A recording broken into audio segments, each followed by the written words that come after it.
saudaraku yang dikasih Tuhan.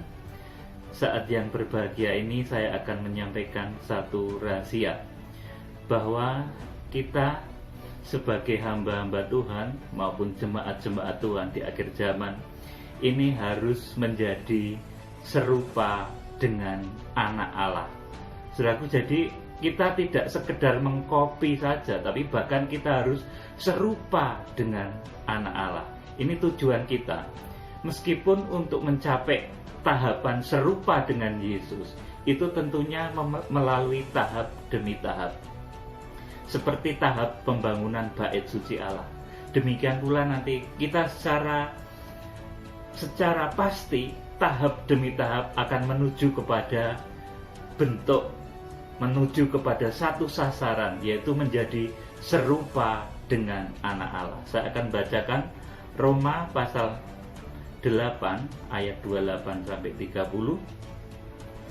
Kita tahu sekarang bahwa Allah turut bekerja dalam segala sesuatu untuk mendatangkan kebaikan bagi mereka yang mengasihi Dia, yaitu bagi mereka yang terpanggil sesuai dengan rencana Allah. Sebab semua orang yang dipilihnya dari semula, mereka juga ditentukannya dari semula untuk menjadi serupa dengan gambaran anaknya, supaya ia, anaknya itu, menjadi yang sulung di antara banyak saudara. Dan mereka yang ditentukannya dari semula, mereka itu juga dipanggilnya. Dan mereka yang dipanggilnya, mereka itu juga dibenarkannya. Dan mereka yang dibenarkannya, mereka itu juga dimuliakannya. Jadi di dalam ayat ini Tuhan justru jelas sekali mengilhamkan kepada penulis surat Roma ini, supaya suatu saat sasaran kita ini, saya bacakan lagi, sebab semua orang yang dipilihnya dari semula, mereka juga ditentukannya dari semula untuk menjadi serupa dengan gambaran anaknya. Amin, saudaraku. Jadi kita akan dibawa kepada satu rencana Tuhan yang pasti, yaitu menjadi serupa dengan Yesus. Makanya ada lagu, Ku mau sepertimu Yesus, saudaraku. Jadi kita ini akan dibentuk oleh Tuhan menjadi bangunan yang rohani, menjadi sosok manusia rohani yang seperti Yesus. Tidak hanya sekedar kopian fotokopi dari Tuhan Yesus, tapi kita dibentuk menjadi seperti anak Allah, saudaraku. Dan kalau kita menjadi seperti Yesus, saudaraku, kita memang akan mampu melakukan firman Tuhan dan kebenarannya. Kita akan paham dengan firman Tuhan dan kuasa Roh Kudus. Jadi kita seimbang. Pengetahuan kita akan firman Tuhan dengan kekuatan Roh Kudus yang menyertai kita, itu akan seimbang kalau kita itu serupa dengan Yesus, saudaraku. Jadi ini satu rahasia yang luar biasa sekali, kalau kita ini tidak sekedar kopian dari Tuhan Yesus, tapi memang ditujukan untuk menjadi serupa dengan anak Allah, saudaraku, supaya kita bisa mewarisi kerajaan surga seperti Tuhan Yesus, saudaraku. Ini kalau kita menjadi serupa dengan Yesus, bahkan kita bisa melakukan hal-hal yang lebih dahsyat dari yang dilakukan Yesus pada saat 2000 tahun yang lalu. Ini ditulis dalam Injil Yohanes. Kita akan baca, simak baik-baik. Jadi jangan anti mujizat ya, saudaraku. Mujizat masih nyata. Mujizat terjadi hingga akhir zaman. Bahkan di akhir zaman nanti akan luar biasa dahsyat mujizat itu, saudaraku. Yohanes pasal 14, 12-14. Aku berkata kepadamu, sesungguhnya barang siapa percaya kepadaku, ia akan melakukan juga pekerjaan-pekerjaan yang aku lakukan. Bahkan pekerjaan-pekerjaan yang lebih besar daripada itu. Sebab aku pergi kepada Bapa. Dan apa juga yang kamu minta dalam namaku, aku akan melakukannya, supaya Bapa dipermuliakan di dalam Anak. jika kamu meminta sesuatu kepadaku dalam namaku, aku akan melakukannya. Amin, saudaraku. Jadi kalau dulu Tuhan Yesus melakukan mujizat-mujizat, menyembuhkan orang, kemudian saudaraku banyak melakukan mujizat yang ajaib, membangkitkan orang dan lain sebagainya, saudaraku. Ini Tuhan katakan, aku lakukan bahkan pekerjaan-pekerjaan yang lebih besar daripada itu, sebab aku pergi kepada Bapa.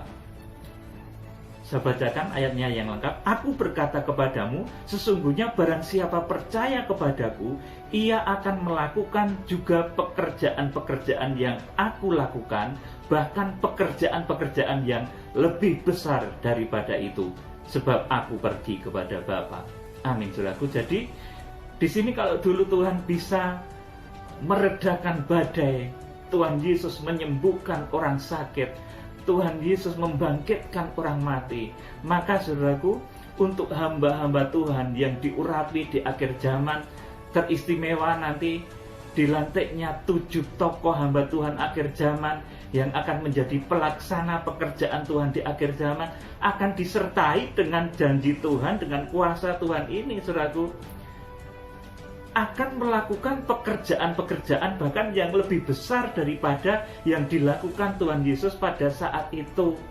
Kalau pada saat itu Tuhan Yesus belum melakukan, saudaraku, nubuatan turunnya meteor jatuh, saudaraku, belum. Tetapi nanti 7 bintang akan melakukan itu, saudaraku.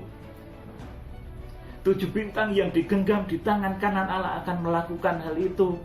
Saudaraku, kita akan membaca, coba saudaraku, ini pekerjaan 7 bintang, 7 hamba Tuhan di akhir zaman yang merupakan pelaksana mega proyeknya Tuhan, yang di dalam kitab Wahyu pasal 1 ayat 16 ini disebut 7 bintang di tangan kanan Allah. Bintang itu hamba-hamba Tuhan yang menjadi petunjuk bagi arah kekristenan akhir zaman. Kemudian di ayat 20, Wahyu pasal 1 ayat 20 diterangkan, mereka itu malaikat sidang jemaat. Kemudian di Wahyu pasal 2 dan pasal 3 diterangkan bahwa malaikat-malaikat sidang jemaat itu ternyata hamba Tuhan yang dikirimi surat oleh Rasul Yohanes, bukan malaikat yang di langit itu. Saudaraku, sebagai bukti bahwa mereka adalah hamba Tuhan, mereka dikirimi surat oleh Rasul Yohanes atas perintah Tuhan Yesus ketika mewahyukan kitab Wahyu ini kepada Yohanes. Saudaraku, tuliskanlah kepada malaikat jemaat di Efesus, saudaraku. Ini bukan kepada malaikat di langit, saudaraku. Ini kepada hamba Tuhan teristimewa, hamba Tuhan yang akan diutus oleh Tuhan di akhir zaman menjadi gembala dari jemaat yang bertipe Efesus, Smyrna, Pergamus, 7 tipe jemaat akhir zaman itu, saudaraku. Kemudian nanti hamba-hamba Tuhan itu juga nanti yang akan melakukan kegerakan kuda putih menjangkau Israel dan memeteraikan sampai nanti jumlahnya dikatakan 144.000 di dalam Wahyu pasal 7 ayat 4 dan 5 di sana dikatakan. Saudaraku, kemudian saudaraku, hamba Tuhan ini juga merupakan pelaksana penghukuman 7 meterai, penghukuman 7 sangkakala, dan penghukuman 7 cawan murka Allah. Saudaraku, inilah yang dikatakan oleh Tuhan Yesus di dalam ayat tadi, saudaraku, bahwa engkau akan melakukan pekerjaan-pekerjaan yang lebih besar dari yang dulu dilakukan Yesus. Karena di akhir zaman, 7 hamba Tuhan akan melakukan pekerjaan besar. Membuka 7 meterai, pelaksana dari pembukaan 7 meterai, pelaksana dari penghukuman 7 sangkakala, dan pelaksana dari penghukuman 7 cawan murka Allah. Saya akan membacakan salah satunya saja. Ini ketika malaikat itu meniup sangkakalanya, saudaraku. Jadi ini satu nubuatan. Ini nanti bukan malaikat yang di langit, tapi ini malaikat yang di dalam kitab Wahyu pasal 1 itu disebut 7 bintang, yang disebut 7 malaikat sidang dalam ayat 20. Kemudian yang disebut malaikat sidang jemaat Efesus, Smyrna, Pergamus, Tiatira. Ini malaikatnya yang melakukan penghukuman 7 sangkakala ini juga, saudaraku. Dan itu hamba Tuhan, melalui ucapan mulutnya nanti bumi akan dipukul dengan 21 macam tulah akhir zaman. Oleh karena itu, inilah yang disebut oleh Tuhan Yesus, kalau engkau akan melakukan sesuatu yang lebih besar daripada yang aku lakukan, karena aku datang kepada Bapa, dan apa yang kau minta dalam namaku, aku akan memberikannya. Saudaraku, kita baca Wahyu pasal 8 ayat 6 sampai 11. Perhatikan baik-baik. Ini 7 bintang. 7 bintang yang digenggam di tangan kanan Allah. Atau 7 malaikat sidang. Wahyu 1:20. Atau 7 malaikat yang dikirimi surat oleh Rasul Yohanes. Malaikat sidang jemaat Efesus, Smyrna, Pergamus, Tiatira, Sardis, Philadelphia, dan Laodikia. Dan di dalam Wahyu pasal 8 ini, 7 malaikat ini memegang 7 sangkakala. Saya akan bacakan.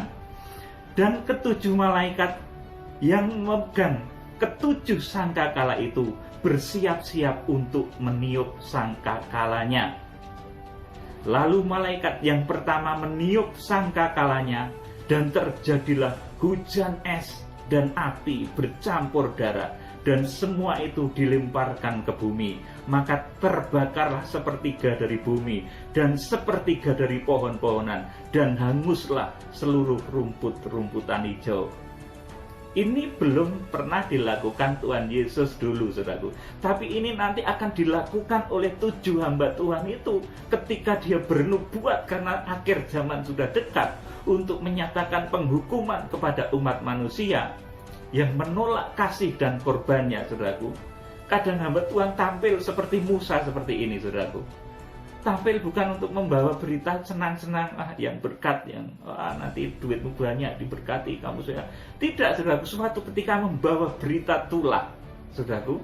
Ketika sangkakala ini ditiup, ini ada hujan es bercampur api dan bercampur darah, dilemparkan ke bumi. Terbakar sepertiga bumi, sepertiga dari pohon-pohon hangus, dan seluruh rumput-rumput hijau hangus. Ini belum dilakukan Tuhan Yesus, tapi nanti akan dilakukan oleh 7 bintang itu melalui ucapan mulutnya, melalui sabda yang diilhamkan Roh Kudus. Saudaraku, jadi untuk bernubuat itu ada panduannya di dalam kitab Wahyu ini, saudaraku. Kalau bernubuat itu juga jangan ngawur, saudaraku. Ini ada ayatnya yang mendukung, saudaraku, ayat yang menyuruh untuk melakukan nubuatan tersebut.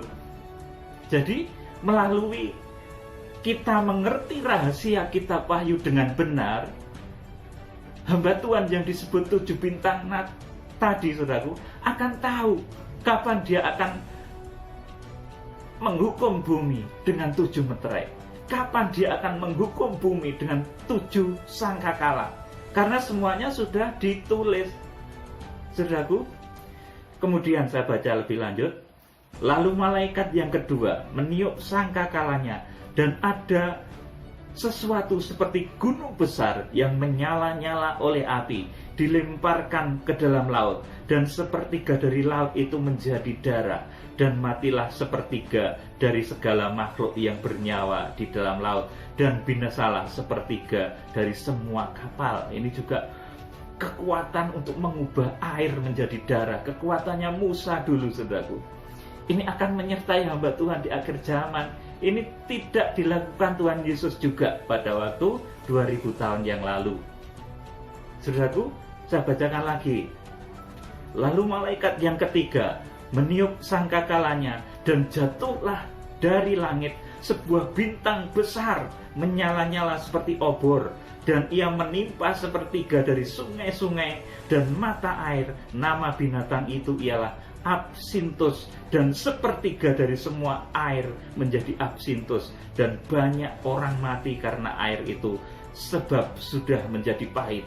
Saudaraku, jadi ketika malaikat yang ketiga, hamba Tuhan yang ketiga, guru yang ketiga nanti bernubuat akan datangnya hukuman sangkakala yang ketiga ini, saudaraku, ini waktunya juga jelas, saudaraku. Nanti di dalam kegerakan kitab Wahyu semua ketika 7 tokoh ini harus meniupkan hukuman 7 sangkakala ke-1, 2, 3, ke-4, ke-5, 6, 7. Kalau hukuman sangkakala ini nanti saudaraku terjadinya ketika kebaktian dunia. Gereja sudah bersatu dari segala bangsa, suku, bahasa, dan bersatu dengan bangsa Israel. Ini setelah pemeteraian terhadap Israel. Saudaraku, di sana nanti penghukuman 7 sangkakala ini dicurahkan, saudaraku. Jadi ketika sangkakala ketiga ditiup itu jatuh sebuah bintang besar, saudaraku, menyala-nyala seperti obor, saudaraku. Ini meteor jatuh, saudaraku. Ini belum pernah Tuhan melakukan, Tuhan Yesus 2000 tahun yang lalu, Tuhan belum melakukan hal itu. Meskipun itu yang melakukan di akhir zaman itu Tuhan juga, saudaraku. Tetapi dulu ketika Tuhan tampil 2000 tahun yang lalu, Tuhan belum melakukan hal ini. Dan yang melakukan hal ini ternyata adalah hambanya yang disebut 7 bintang di tangan kanan Allah, yang merupakan pelaksana dari pekerjaan Tuhan di akhir zaman.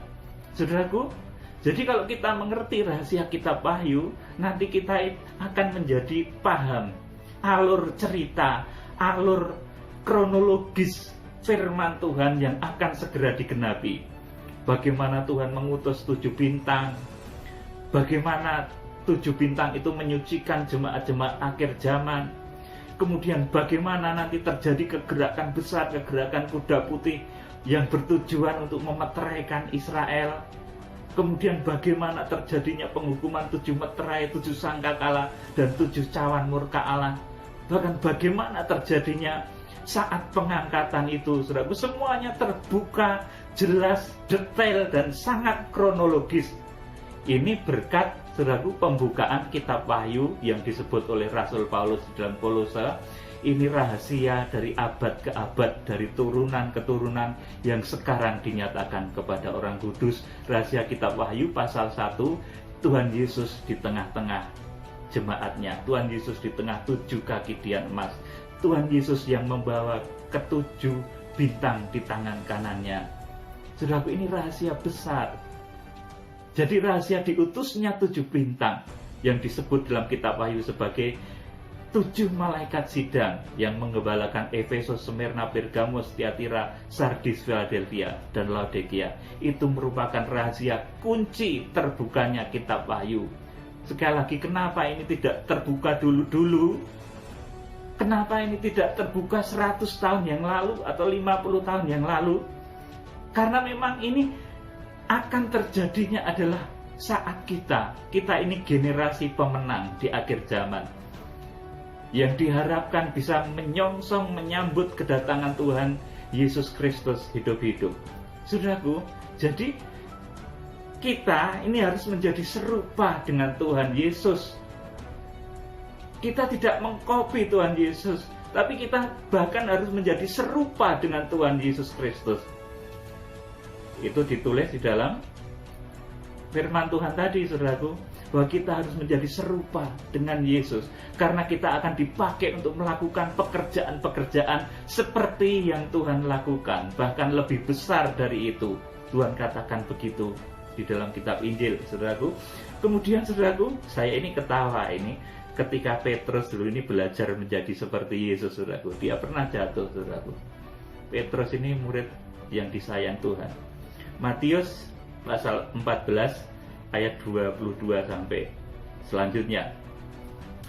Sesudah itu, Yesus segera memerintahkan murid-muridnya naik ke perahu dan mendahuluinya ke seberang. Sementara itu ia menyuruh orang banyak pulang. Dan setelah orang banyak itu disuruhnya pulang, Yesus naik ke atas bukit untuk berdoa seorang diri. Ketika hari sudah malam, ia sendirian di situ. Jadi Tuhan Yesus ini sendirian di atas bukit. Kemudian selanjutnya, perahu murid-muridnya sudah beberapa mil jauhnya dari pantai dan diombang-ambingkan gelombang karena angin sakal. Kira-kira jam 3 malam datanglah Yesus kepada mereka berjalan di atas air. Ketika murid-muridnya melihat dia berjalan di atas air, mereka terkejut dan berseru, "Itu hantu!" Lalu berteriak-teriak karena takut. Saudaraku, jadi ini ada salah sangka. Murid-murid itu menyangka Tuhan Yesus yang berjalan di atas air itu hantu. Saudaraku, tetapi segera Yesus berkata kepada mereka, "Tenanglah, ini aku, jangan takut." Lalu Petrus berseru dan menjawab dia, "Tuhan, apabila Engkau itu, suruhlah aku datang kepadamu berjalan di atas air." Kata Yesus, "Datanglah." Maka Petrus turun dari perahu dan berjalan di atas mendapatkan Yesus. Tetapi ketika dirasanya tiupan angin, takutlah ia dan mulai tenggelam, lalu berteriak, "Tuhan, tolonglah aku." Segera Yesus mengulurkan tangannya, memegang dia dan berkata, "Hai orang-orang yang kurang percaya, mengapa engkau bimbang?" Lalu mereka naik ke perahu dan angin pun redalah, dan orang-orang yang ada di perahu menyembah dia, katanya, "Sesungguhnya engkau anak Allah." Saudaraku, ini ketika Petrus, saudaraku, ini dididik untuk memiliki kuasa mujizat yang besar nanti ketika Tuhan Yesus sudah disalib kemudian diangkat, saudaraku, sudah dibangkitkan. Petrus ini melakukan mujizat-mujizat besar. Sekali khotbah ribuan orang bertobat, kemudian bayangannya bisa menyembuhkan orang sakit, saudaraku, perkataannya menyembuhkan orang sakit. Petrus ini luar biasa sekali, menjadi seperti yang dilakukan Tuhan Yesus, menyembuhkan banyak orang. Saudaraku, luar biasa sekali, saudaraku, terjadi pada saat itu. Tapi ketika Petrus ini latihan, saudaraku, ini dia itu jatuh juga, saudaraku. Dia bahkan bimbang, menyangka bahwa yang datang, yang menyuruh itu bukan Tuhan, itu hantu, salah tebak, saudaraku. Petrus bimbang, dan ketika dia bimbang, dia mulai ragu akan perintah Tuhan, dia ragu dengan firman Allah. Justru saat itulah mujizat itu tidak terjadi. Petrus mulai tenggelam, saudaraku. Kemudian, "Tolonglah Yesus, tolonglah Guru." Begitu, saudaraku. Ketika seseorang itu mulai bimbang dengan firman Allah, maka mujizat tidak terjadi, saudaraku. Ketika dia bimbang dengan kuasa Allah, ini mujizat tidak terjadi. Jadi sekali lagi, saudaraku, saya akan menyampaikan kepada saudara bahwa kita tidak sekedar hanya mengkopi Tuhan Yesus, tapi kita harus serupa dengan anak Allah. Sekalipun untuk ke sana kita berjalan tahap demi tahap. Saudaraku, tidak bisa langsung sampai seperti Yesus, enggak, saudaraku. Kita bertahap. Tahap demi tahap kita menjadi serupa dengan anak Allah, serupa dengan Yesus, mampu melakukan mujizat-mujizat besar. Saudaraku, saya jadi ketawa juga, saudaraku, kalau ada hamba Tuhan yang cukup berani, saudaraku, dengan imannya mengusir virus yang sangat berbahaya. Saya itu tertawa sebetulnya, saudaraku. Itu ya, Tuhan mungkin tertawa juga, wah, hambaku ini kok berani banget. Petrus latihan, saudaraku, jatuh tidak apa-apa, mungkin diketawakan sama teman-temannya yang lain juga itu waktu itu. Tapi Petrus maju terus, saudaraku. Jadi untuk terjadinya mujizat ini harus seimbang antara firman Tuhan dan kuasa Roh Kudus. Sekali lagi, seperti saya sampaikan di dalam khotbah saya yang berjudul "Dua Sayap Burung Nasar", kita itu jangan terlalu tinggi dalam satu hal, tetapi kita menjadi mengabaikan hal yang lain. Kita jangan tinggi dalam firman Tuhan saja, pinter firman Tuhan, tetapi kita nol di dalam kuasa Tuhan. Kita jangan seperti itu. Nanti kita seperti burung nasar yang sayapnya satu, kita muter-muter ke situ saja, saudaraku. Kita juga jangan kemeroh, nanti kayak dukun, saudaraku. Dukun itu sukanya nebak-nebak, orang belum datang 30 meter sudah ditebak, celing, ini namanya ini, masalahnya pasti masalah keluarga, sakitnya pasti sakit perut, ada kanker di perutnya, saudaraku. Dukun itu nebaknya begitu, saudaraku. Itu pekerjaan dukun. Dia tanpa firman, tanpa dasar, saudaraku. Jadi kita tidak boleh seperti itu, kita tidak boleh kemeroh. Apa-apa Roh Kudus, padahal nggak pernah baca firman. Padahal apa yang dikerjakan oleh Roh Kudus itu selalu seturut dengan firman Tuhan. Makanya kalau mau bernubuat itu baca firman, ada dasar firmannya. Kalau nggak ada dasar firmannya, jangan bernubuat. Nanti saudara akan malu karena tidak akan digenapi oleh Tuhan. Jadi ketika seseorang itu bernubuat, menyatakan mujizat, saudaraku, ini harus ada dorongan yang kuat dari Roh Kudus, dan ada pembukaan rahasia firman Tuhan yang benar, yang betul-betul akurat, benar, tepat, akurat, barulah ngomong, dan itu akan terjadi. Tetapi kalau tidak seimbang, saudara itu ngarang sendiri, ini kata Roh Kudus begini, padahal enggak sesuai dengan firman Tuhan, ya enggak terjadi. Nanti terjadilah nubuatan-nubuatan yang bohong, yang pus, saudaraku. Demikian pula, saudaraku, orang yang berkata berdasar firman Tuhan akan terjadi begini, tapi dia tidak dikuasai Roh Kudus, juga enggak akan terjadi.